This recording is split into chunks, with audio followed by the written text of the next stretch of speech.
தோழர்களே, காமராசர் முதலமைச்சர், எதிர்க்கட்சி தலைவர் அறிஞர் அண்ணா அவர்கள் சட்டமன்றத்தில் விலைவாசி பற்றி விவாதம் நடக்கிறது. அந்த விவாதத்தில் அறிஞர் அண்ணா அவர்கள் பேசினார்கள். அவருக்கு ஒதுக்கப்பட்ட நேரம் 1/4 மணி நேரம். ஆனால் அவர் பேசிய நேரம் 3/4 மணி நேரம்.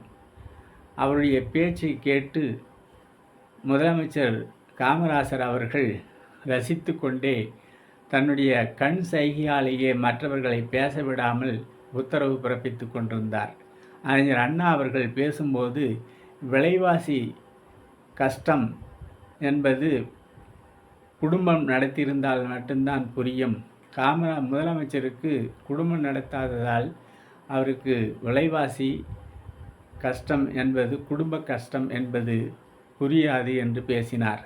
இதற்கு அப்பொழுது சட்டமன்ற உறுப்பினராக இருந்த அனந்தநாயகி அவர்கள் எழுந்து, அறிஞர் அண்ணா அவர்கள் இவ்வாறு பேசுவது சரியல்ல, காமராசருக்கு குடும்பம் நடத்தவில்லை என்று குத்தி காட்டுகிறார்.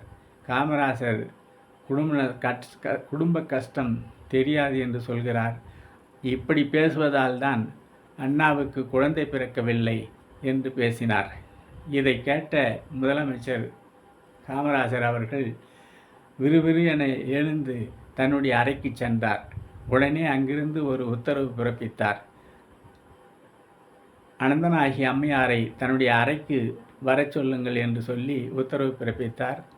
அனந்தநாயகி அவர்களும் காமராசருடைய அறைக்கு சென்று அவரை பார்த்தவுடனே, என்ன பேசுகிறீர்கள்?